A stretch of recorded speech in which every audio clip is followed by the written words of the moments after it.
Queridos, carta de Paulo aos Coríntios, capítulo de número 11.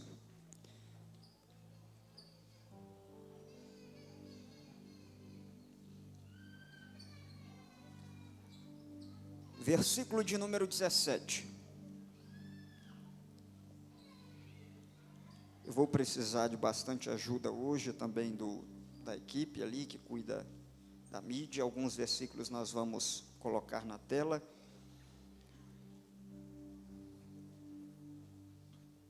1 Coríntios capítulo 11, versículo de número 17. Entretanto, nisto que lhes vou dizer não os elogio, pois as reuniões de vocês fazem mais mal do que bem. Em primeiro lugar, ouço que quando vocês se reúnem como igreja, há divisão entre vocês e até certo ponto eu creio. Pois é necessário que haja divergência entre vocês para que sejam conhecidos qual dentre vocês são aprovados. Quando vocês se reúnem, não é para comer a ceia do Senhor, pois cada um come a sua própria ceia, sem esperar uns pelos outros, assim enquanto um fica com fome, o outro se embriaga. Será que vocês não têm casa onde comer ou beber, ou desprezam a igreja de Deus e humilham os que nada têm? Que lhes direi? Eu os elogiarei por isso? Certamente que não. Pois recebi do Senhor o que também lhes entreguei, que o Senhor Jesus, na noite em que foi traído, tomou o pão, e tendo dado graças, partiu e disse: isto é o meu corpo que é dado em favor de vós. Fazei isto em memória de mim. Da mesma forma, depois da ceia, tomou o cálice e disse: esta é a nova aliança no meu sangue, façam isso sempre que o beberem em memória de mim. Porque sempre que comerem deste pão e beberem deste cálice, vocês anunciam a morte do Senhor até que ele venha. Portanto, todo aquele que comer o pão ou beber o cálice do Senhor indignamente, será culpado de pecar contra o corpo e o sangue do Senhor. Examine-se, pois, cada um a si mesmo, e então coma do pão e beba do cálice. Pois quem come e bebe sem discernir o corpo do Senhor, come e bebe para sua própria condenação. Por isso, há entre vocês muitos fracos e doentes, e vários já dormiram. Mas se nós tivéssemos o cuidado de examinar a nós mesmos, não receberíamos juízo. Quando, porém, somos julgados pelo Senhor, estamos sendo disciplinados para não sermos condenados com o mundo. Portanto, meus irmãos, quando vocês se reunirem para comer, esperem uns pelos outros. Amém? Assente-se, por favor. Irmãos, o texto que nós acabamos de ler se encontra na carta de Paulo aos Coríntios. Para que a gente compreenda esse texto, é necessário a gente entender o que era uma carta. Uma carta era um conteúdo que um dos apóstolos, nesse caso o apóstolo Paulo, escrevia para uma igreja. A carta é um pouco diferente de um evangelho, porque a carta apresenta uma teologia de tarefa. Traduzindo, a carta é uma resposta do apóstolo a problemas específicos dentro de uma determinada comunidade, dentro de uma determinada igreja. Ninguém escrevia uma carta sem finalidade. Assim, também as cartas na Bíblia não foram escritas sem um propósito. Paulo foi um dos fundadores, ou se não, o fundador da igreja, que se encontrava na cidade de Corinto. Por isto, esta carta recebe o nome desta cidade, ou dos irmãos neste lugar. Aqui é uma carta direcionada aos coríntios, ou seja, os irmãos que moravam naquela cidade. Esta igreja, fundada por Paulo, evoluiu, cresceu, recebeu outros apóstolos. Um dos apóstolos que depois passou por lá foi Pedro. Depois de Pedro também Apolo. mas ainda se guardava a memória do apóstolo Paulo, fundador daquela igreja. Acontece que depois de 3 anos, quando Paulo fundou, ou depois de 3 anos após a fundação desta igreja, Paulo recebe informações de alguém que vem desta cidade, para dizer para Paulo como é que está a igreja que ele fundou. De alguma maneira, quando Paulo recebe estas informações, Paulo se entristece muito.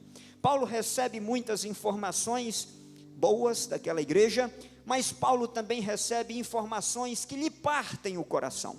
Aquela igreja tinha alcançado a reputação de ser a igreja que mais possui dons espirituais. Quando você olha para a carta que ele escreveu neste mesmo livro, nos capítulos de número 12, nos capítulos de número 13, você vai perceber que esta igreja, ela está cheia, ela recebe, ela tem todos os dons, e o próprio apóstolo Paulo vai dizer isso no capítulo de número 1 e versículo de número 7.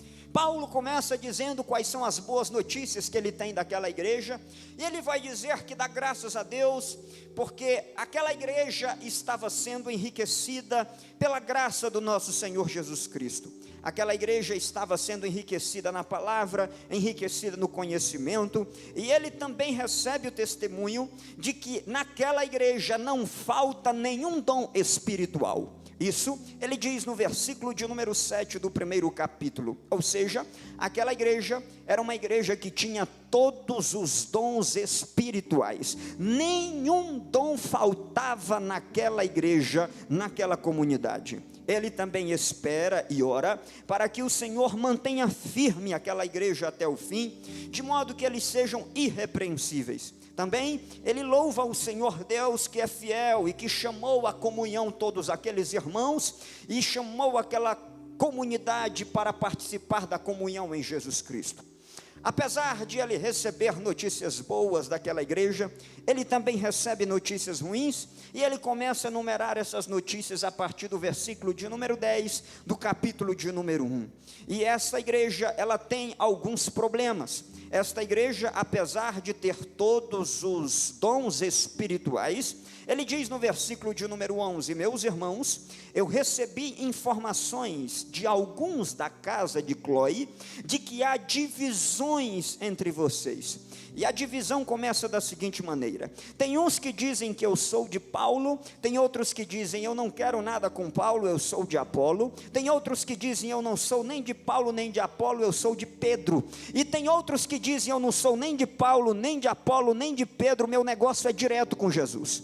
Então Paulo recebe essas informações e Paulo fica muito triste, porque aquela igreja tinha sido uma igreja que havia sido plantada debaixo de lágrimas, uma igreja que havia sido plantada debaixo de oração, uma igreja que havia sido confirmada pela presença do Espírito Santo, uma igreja que recebeu todos os dons espirituais, mas apesar disso não estava sendo uma igreja espiritual.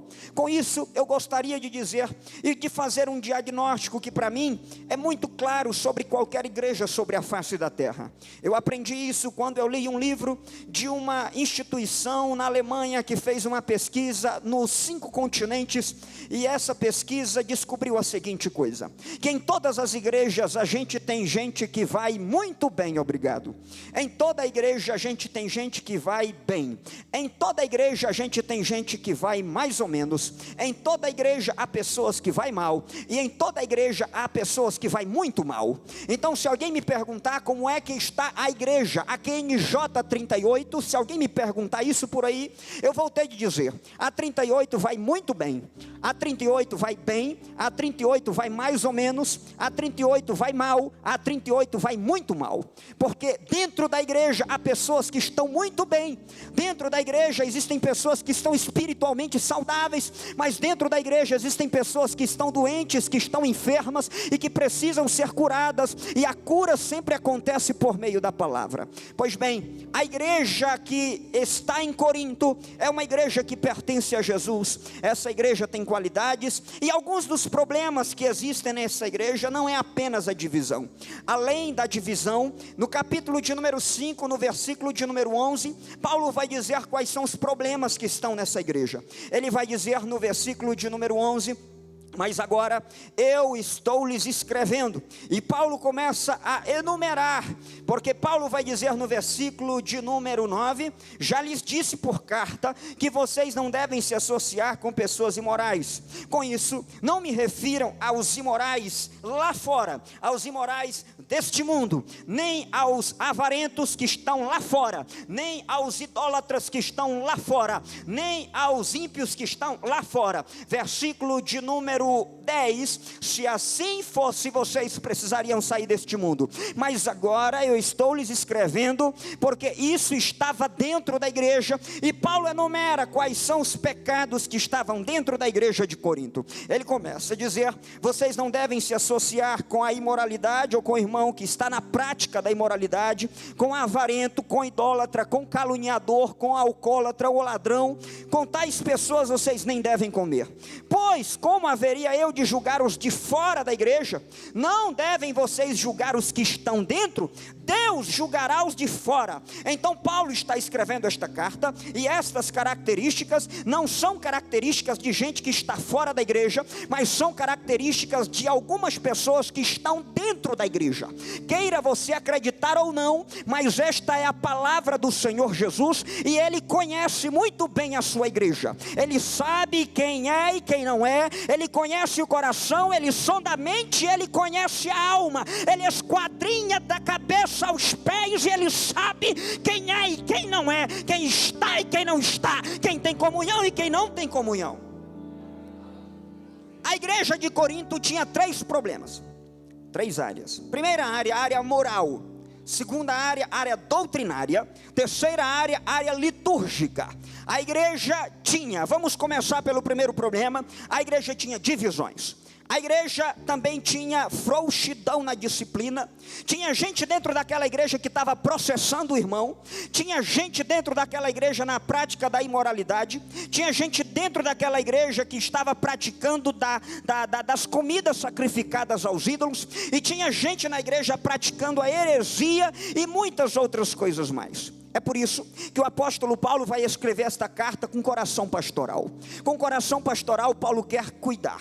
Paulo sente-se responsável por todos aqueles irmãos, como alguém que um dia terá de dar conta a Deus por cada vida daquelas que estava ali. E como representante do Senhor Jesus, ou como fundador daquela igreja, Paulo sente a necessidade de escrever pastoralmente, porque se Paulo não fizer isso, não há ninguém mais que poderia fazer. Ele era o homem que havia sido confiado por Deus aquela tarefa de pastorear a igreja de Deus. E pastorear significa muitas vezes usar o cajado para consolar, mas muitas vezes significa usar o cajado para exortar. Paulo sentia a necessidade de fazer isso naquele momento. A igreja era uma igreja verdadeira, a igreja era a igreja de Jesus, a igreja tinha dons espirituais, e os dons eram verdadeiros, nenhum daqueles dons eram falsos. Apesar disso, aqueles problemas também eram verdadeiros e precisavam ser tratados naquela ocasião. Pois bem, Paulo então vai descrever 2 grupos que estavam dentro da igreja. O primeiro grupo é o grupo dos carnais, e o segundo grupo é o grupo dos espirituais. Então vamos ver pelo primeiro, o grupo dos carnais. No capítulo de número 3, Paulo vai dizer assim: irmãos, eu não lhes pude falar como a espirituais, mas como a carnais. Então vejamos, quem eram os carnais? Os carnais, no capítulo de número 3, são os mesmos meninos. Paulo vai dizer que são crianças, são meninos na fé.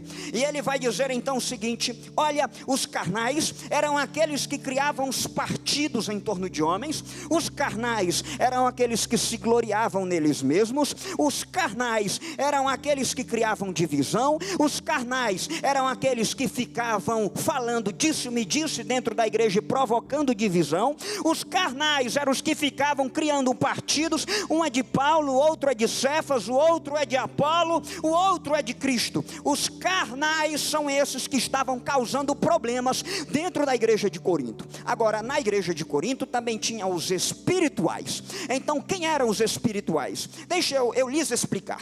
A palavra espirituais, ela é usada na carta de Paulo para descrever duas coisas. A primeira, para descrever aqueles que se acham espirituais, mas não são espirituais. Mas a palavra também é usada para descrever aqueles, ou aquele comportamento que Paulo acredita ser verdadeiramente de alguém espiritual. Então entenda, espirituais em Corinto, nessa carta, não são todos os que são verdadeiramente espirituais, mas Paulo às vezes usa a palavra espiritual em ironia, para se referir àqueles que se acham espirituais, mas não tem nada de espiritual. Então vejamos primeiro como é que funciona isso. Criou-se uma ideia dentro da igreja de Corinto. Paulo fundou aquela igreja há 3 anos. 3 anos se passaram e criou-se uma ideia naquela igreja de que espirituais eram todos aqueles que tinham a capacidade de ter dons espirituais, independente do seu comportamento. No capítulo de número 13 e no versículo de número 14, Paulo fala com propriedade sobre os dons que haviam naquela igreja, e o conceito de espiritualidade estava muito ligado naquela igreja apenas ao dom de falar em línguas, mais do que na santidade, mais do que no fruto do Espírito, mais do que nos outros dons. Aquela igreja dava uma ênfase demasiada ao falar em línguas, mas não dava ênfase a outros dons que são lindos, que são belos e podem também ser buscados. Aquela igreja dava muita ênfase ao dom de línguas, mas não estava nem aí para o problema da divisão que estava dentro. Aquela igreja dava muita ênfase ao dom de línguas, mas não estava nem aí para a imoralidade que estava graçando dentro da igreja. Por isso, essas pessoas que pensam que basta ter o dom e que basta ter alguns dons, essas pessoas são aqueles que se acham espirituais. Pois bem, Paulo reconhece que o comportamento de alguns daqueles irmãos eram como crianças, andando segundo o homem, e ele vai dizer isso no capítulo de número 3, no versículo de número 1 ao versículo de número 4. Essas pessoas eram aquelas que se julgavam cheias do Espírito, eram aquelas que não estavam nem aí para os problemas doutrinários, para a falta de vontade da mudança, mas ainda se achava cheio do Espírito. Essas pessoas que se chamavam espirituais eram também as pessoas que se sentiam arrogantes espiritualmente falando. Havia os que se achavam espirituais, como eu disse, por ter os dons, e essas pessoas estavam cheios de orgulho, cheios de soberba, cheios de vaidade, como se não precisassem de nada. A esses Paulo vai ironizar, a partir do capítulo de número 4, se puder colocar na tela, por favor, capítulo de número 4, versículo de número 8.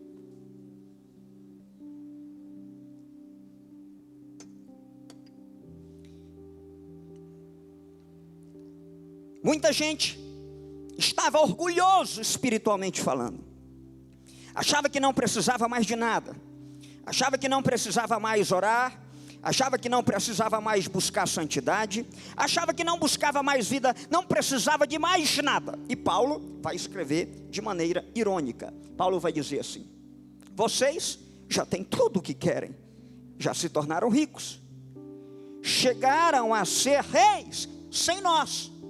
Veja que Paulo não está dizendo que é isso que está acontecendo. Paulo está ironizando. Vocês já são ricos, né? Vocês chegaram a ser reis e sem nós. Como eu gostaria que vocês fossem reis, para que nós também reinássemos com vocês. Versículo de número 9. Porque me parece que Deus colocou nós, que somos apóstolos, lá em último lugar, condenados à morte. Passa o versículo de número 10, por favor. Nós somos loucos, mas vocês não. Vocês são sensatos. Vocês são fortes, os fracos somos nós. Não é isso que vocês estão achando? Vocês são respeitados, nós é que somos desprezados. Então Paulo começa a ironizar exatamente, não toda a igreja, porque eu disse, quero repetir, na igreja vai gente muito bem, na igreja vai gente mais ou menos, e na igreja vai gente muito mal. Então Paulo estava ironizando exatamente aqueles que, apesar de irem maus, se consideravam espirituais, rejeitavam a doutrina apostólica de Paulo. A lista das características que Paulo usa nesse texto que nós acabamos de ler, possivelmente eram os defeitos apontados pelos supostos espirituais. Porque existe uma teoria de que esses espirituais eram exatamente aqueles do partido de Cristo. Então, havia uma certa animosidade de alguns em relação a Paulo. Os que eram de Pedro e de Apolo não queriam ser de Paulo.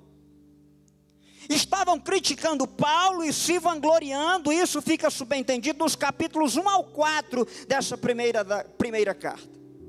A esse, Paulo vai exortar dizendo, no capítulo de número 3, que a igreja não é de Paulo, a igreja não é de Pedro, a igreja não é de Apolo, porque na verdade Paulo, Pedro e Apolo não são nada, são servos, são cooperadores. E quem faz essa distinção está sendo mundano. Paulo diz essa palavra, versículo 4 do capítulo de número 3.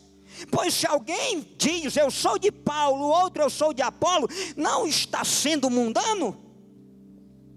Ele vai continuar dizendo que um planta, aí ele sai, aí Deus traz outro, aí outro vem e rega.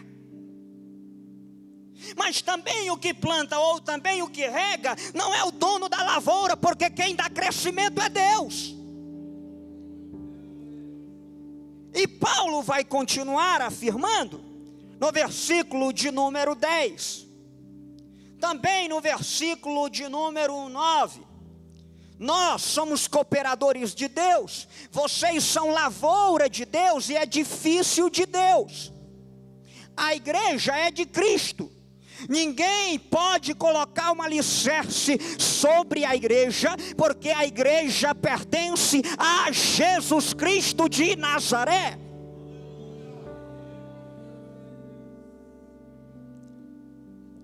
Mas infelizmente ainda existe esse espírito ainda hoje.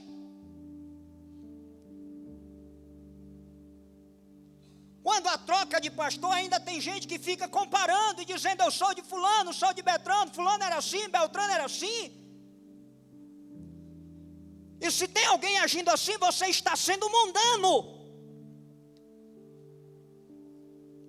Paulo diz que todos nós somos cooperadores de Deus, e vocês são lavouras de Deus, vocês são edifício de Deus, a igreja pertence a Jesus Cristo, e deixa eu dizer mais, Deus é o dono da lavoura, Deus é o dono do edifício, Deus é o dono da igreja. Quem manda na igreja é Deus, quem manda no pastor é Deus, quem manda nesta igreja é o Senhor Jesus. Deus é quem manda na igreja, e Deus é quem manda no pastor. Mas tem gente que acha que ele manda na igreja e manda no pastor. Pois deixa eu lhe dizer, essa igreja aqui é de Jesus. Aqui não é INSS não, aqui não é por tempo de serviço não. Pode ter 30 anos aqui dentro, quem manda aqui é Jesus.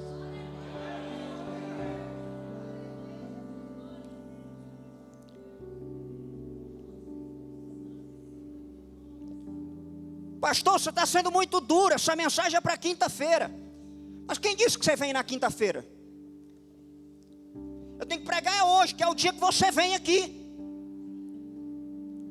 Porque se eu deixar para pregar na quinta, eu vou pregar só para os bancos. Porque na última quinta, fiquei com vontade de tirar uma foto para colocar aqui hoje, para você ver se você se via na foto.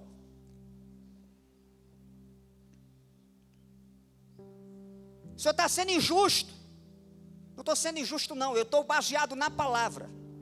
Em abril eu completei 6 meses aqui, e eu tenho observado ausências, a falta de compromisso de muitos, a falta de unidade em outros, a falta de interesse.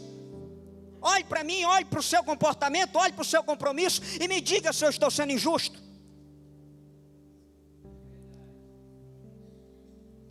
E ainda tem gente que tem coragem de falar, eu não vou porque a igreja está muito moderna. Eu não vou porque tiraram o culto da terça, porque você não vem nos outros. Eu não vou porque ainda tem pouca oração. Nós tivemos uma semana aqui de oração. Qual foi o dia que você pisou aqui? Pastor, o senhor está falando para todo mundo? Eu estou falando que a igreja vai uns muito bem, outros vão bem, outros vão mais ou menos, outros vão mal e outros vão muito mal. Pastor, o senhor está dizendo que eu só sou crente se eu vier para a igreja? Eu não estou dizendo isso não. Eu estou dizendo que se você não sente vontade de vir para a igreja, você quer que eu acredite que você está fazendo culto doméstico todo dia na sua casa? Você quer que eu acredite nisso? Agora você acha que você está saudável espiritualmente?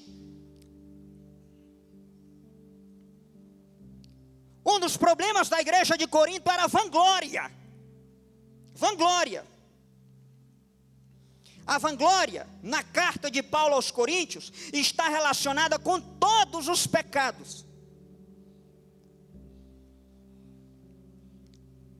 A vanglória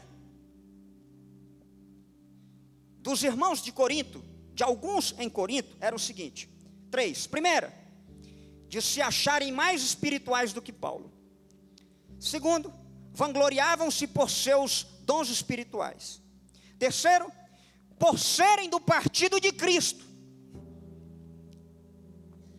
Quando você falar assim, meu negócio é direto com Jesus, sai fora dele que é treva. Sai de perto. Porque senão Deus vai mandar juízo sobre ele e vai respingar em você. Porque na igreja de Corinto, os piores eram os que diziam que eram do partido de Cristo. Sabe por quê? Eu vou provar para você.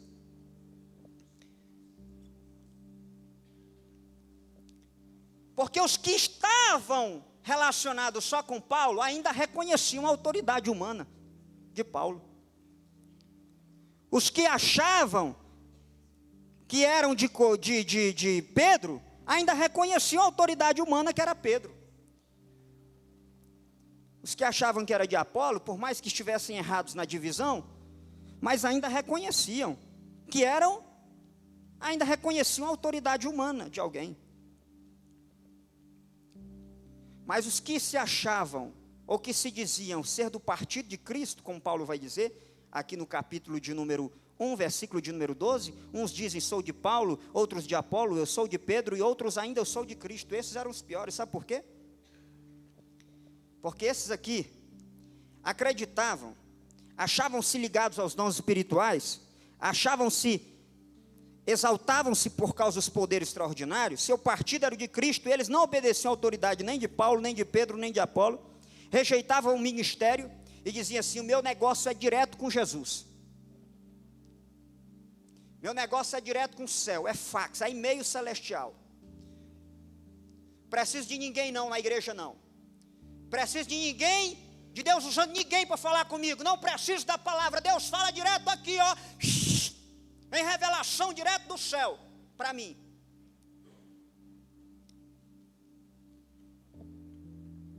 Esses eram os piores. Aqueles que dizem, pastor, não tem nada a ver com minha vida. Aqueles que dizem, líder, não tem nada a ver com minha vida. Aqueles que dizem, igreja, não tem nada a ver com minha vida. Aqueles que dizem, eu não tenho que dar satisfação. Aqueles que não estão nem aí para a autoridade pastoral e a autoridade dos líderes que Deus coloca sobre você. Cuidado. Você está pensando que está ligado direto com Cristo, você está muito enganado. Você está ligado direto com o diabo.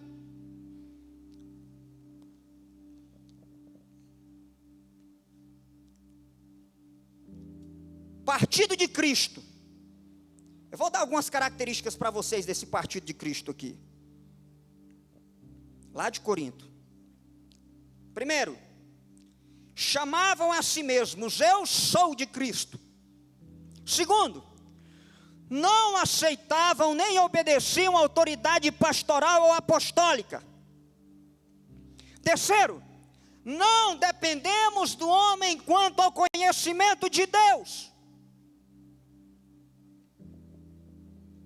Deixa eu dizer uma coisa para você, meu querido. Pastoralmente.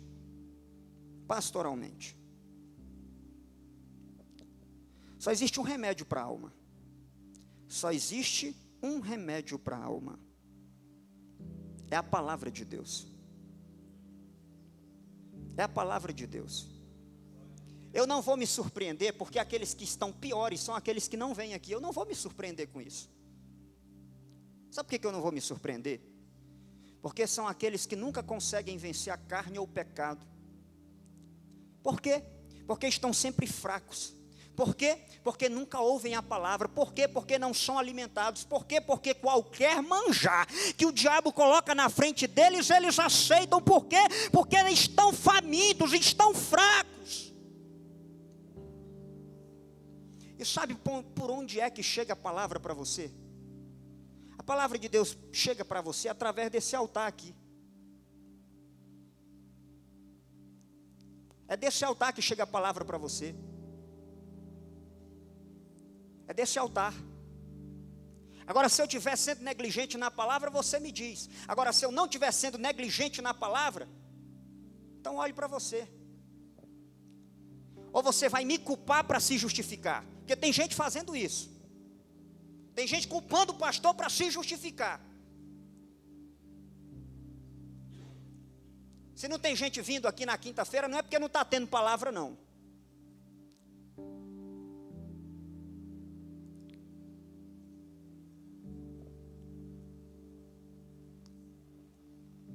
Não precisamos de Pedro, diziam o partido de Cristo. Não precisamos de Apolo, muito menos desse Paulo aí. Temos acesso direto a Deus por meio das línguas, sem necessidade dos apóstolos. Esses espirituais, eles davam muita ênfase ao dom de línguas. Mas o dom deles não era de línguas estranhas, não, era de língua grande, era o dom deles. Que aqueles que se julgam mais espirituais, são aqueles que têm a língua maior.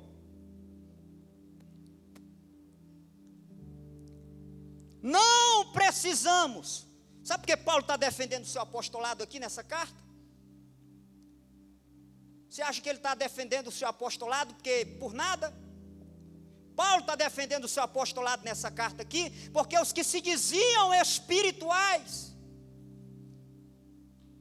estavam detonando Paulo, o Pedro, o Apolo.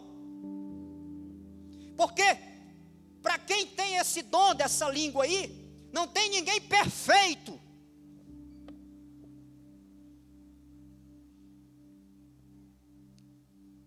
Por causa disso, a centralidade no culto de Corinto passava a ser as línguas, nos dois sentidos. A língua grande e o dom das línguas, que de fato era verdadeiro. Agora, entenda uma coisa. Nem sempre dons espirituais indicam qualidade de vida cristã. A igreja de Corinto era a igreja que tinha mais dons, e era a igreja que estava pior, dentre todas aquelas igrejas. Essa igreja era do inimigo? Não, essa igreja aqui era de Jesus. Era de Jesus. E era por isso que Paulo estava exortando pastoralmente essa igreja, porque Paulo tinha a responsabilidade de cuidar daquela igreja. Ele assumiu isso quando fundou aquele ministério, e ele ia levar o seu trabalho até o fim.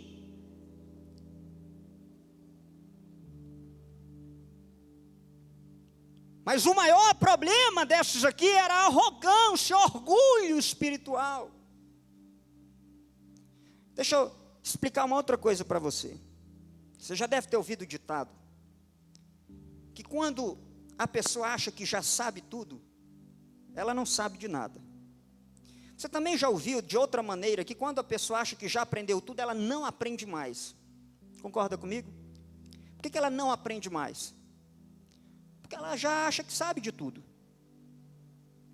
Quando a pessoa sabe que precisa aprender, precisa de Jesus, precisa ser edificado, precisa ser alimentado, essa pessoa, com essa atitude humilde, ela vai buscar aprender, e ela vai aprender. Mas a arrogância espiritual faz com que aquele que acha que não precisa orar, não ore mais. A arrogância espiritual faz com que aqueles que acham que não precisam ouvir a palavra, não venham ouvir a palavra. A arrogância espiritual faz com que aqueles que acham que sabem de tudo, não pisem aqui nem na escola bíblica dominical. Não adianta chover canivete na casa dele, ele não vem aqui domingo de manhã.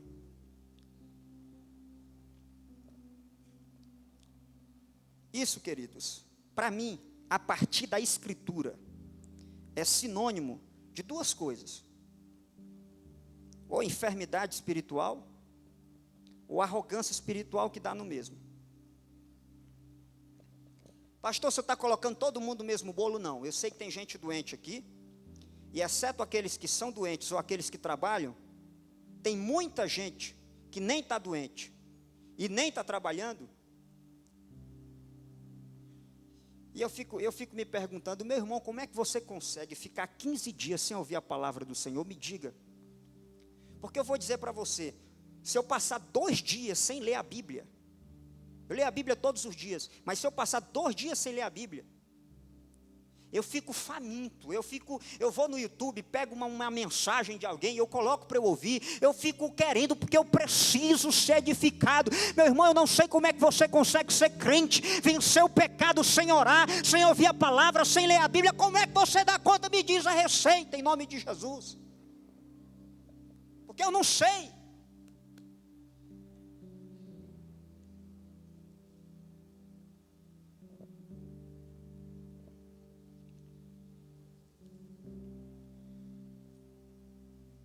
Aí, depois de tratar desses problemas, capítulo 4, capítulo 5, a questão da imoralidade, capítulo 6, capítulo de número 7, capítulo 8, a comidas sacrificadas aos ídolos, capítulo 9, ele fala do direito de um apóstolo, que ele não está nem exercendo, ele está abrindo mão daquilo que ele tem direito de receber. Capítulo de número 10, das festas idólatras e a ceia do Senhor. Ele vai tratar da ceia do Senhor, que foi o texto que a gente leu. Que além de tudo, ainda havia um outro problema na igreja de Corinto. Sabe que dia que era a ceia? A ceia era no domingo. Só que domingo naquela época não era feriado, não era um dia sem trabalho. Domingo naquela época era um dia de trabalho normal. Aí, sabe o que acontecia? Os irmãos que eram mais ricos deixavam de trabalhar e iam para a ceia. Ficava lá, chegava de manhã, ia comendo até chegar no final do dia. Os irmãos mais pobres só vinham no final do dia. Cada um trazia alguma coisa. Só que os irmãos mais pobres, quando chegavam, já não tinha mais nada. Porque os irmãos que levaram um vinho melhor, tomaram. Os irmãos, eu vou atualizar aqui para você, é claro que na época não tinha refrigerante. Mas o irmão que levou a Coca-Cola, tomava a Coca-Cola dele. O irmão que levou o pocotó dele, tinha que tomar aquele pocotó mesmo. Agora, Paulo escreve para esses irmãos, e ele vai dizer assim, para aí, o que está acontecendo? Eu também ouvi dizer, chegou para mim informações de vocês, que vocês não estão se reunindo para celebrar a ceia do Senhor, não. E eu também ouvi dizer que quando vocês se reúnem, tem mais mal do que bem. Por quê? Cada um come a sua própria ceia, e assim, uns comem demais, e engordam, e ficam pecando com a boca e embriagados, e os outros, quando chegam, não tem nada para comer. Aí Paulo exorta eles e diz assim, vem cá, vocês não têm casa onde comer e beber, ou vocês estão vindo para humilhar aqueles que nada têm? O que é isso? Paulo está nos ensinando um princípio claro. Não adianta se reunir para celebrar a ceia do Senhor quando há divisão. Você precisa primeiro resolver o problema de divisão, para depois você participar da ceia do Senhor.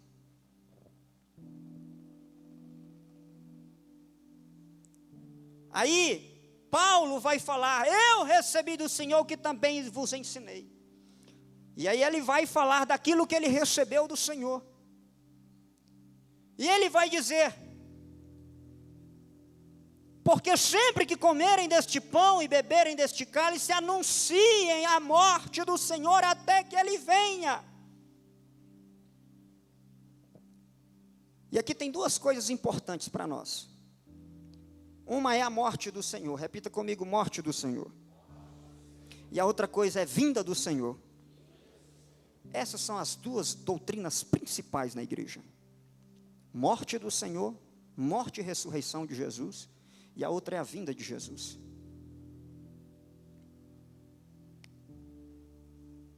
Se você participar dessa ceia de qualquer jeito, se você não quiser celebrar hoje com o Senhor um compromisso de verdade, para você se integrar na obra do Senhor de verdade, se você quiser continuar levando a sua vida assim, sem compromisso com Deus, sem compromisso com a casa de Deus, sem compromisso com a palavra de Deus, vindo na hora que você quer, sem dever submissão a ninguém,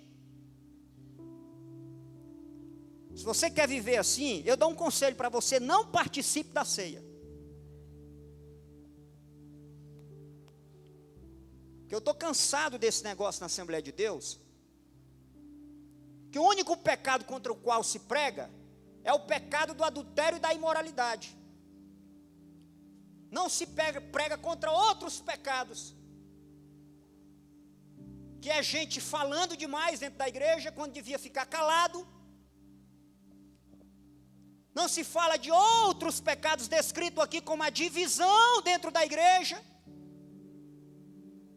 a falta de compromisso,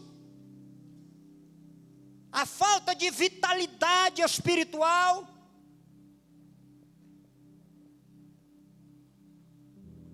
Então, meu irmão, hoje não é dia de apontar dedo para ninguém, hoje é dia de cada um olhar para a sua própria vida e pedir a misericórdia do Senhor. Porque se o Senhor não tiver misericórdia dessa igreja aqui, sabe o que vai acontecer nesse lugar? Vai acontecer a mesma coisa que aconteceu com as 7 igrejas do Apocalipse. Pode ir lá que só tem pedra no lugar. E se isso acontecer, não venha botar culpa no pastor, não.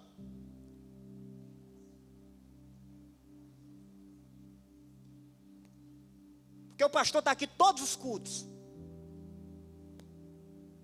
Se você não vem, se você está na prática do pecado, porque só não tem vontade de vir para a casa do Senhor quem está doente. Só quem está doente. Enquanto você não reconhecer que você precisa assumir um compromisso com o Senhor e mudar de vida, e assumir um compromisso de verdade, você vai capengar na fé o tempo inteiro e vai viver sempre na mediocridade. Mas Deus trouxe essa palavra para você hoje, foi para envergonhar você não, foi para dizer que Ele quer te levantar a cabeça, Ele quer levantar você, Ele quer encher você do Espírito Santo, Ele quer te dar autoridade.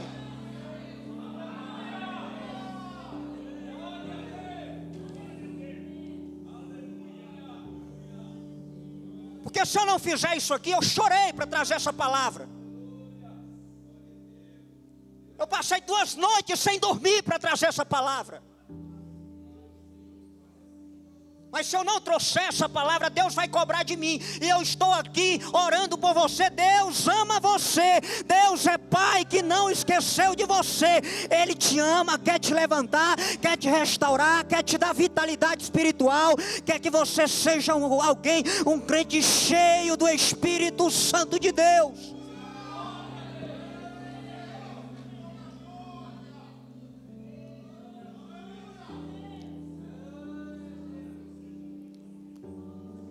Paulo, olha para mim aí, qual é o nome da placa dessa igreja? Lá fora, olha para mim aí, por favor.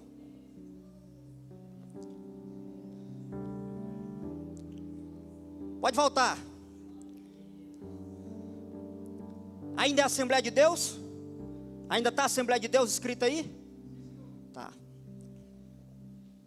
Eu estava aqui hoje, eu estava me perguntando, meu Deus do céu, eu estou na Assembleia de Deus? É uma ceia que eu estou participando? Porque eu pensei que eu tinha entrado em outra igreja. E não venha também botar a culpa no pastor não, porque o pastor que vocês têm fala língua estranha, acredita em profecia, acredita em milagre, revelação, arrebatamento de sentido. Eu acredito em todos os dons espirituais.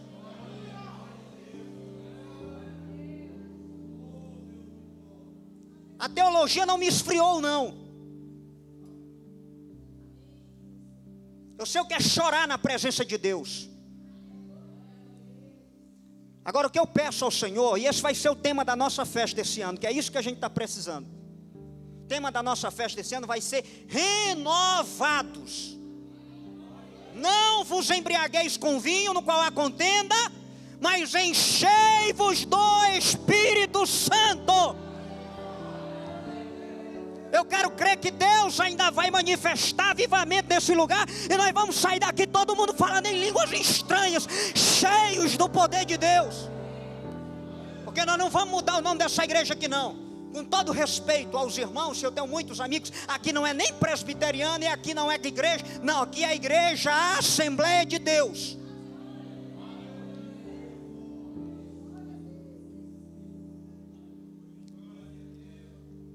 Então nós vamos nesse momento participar.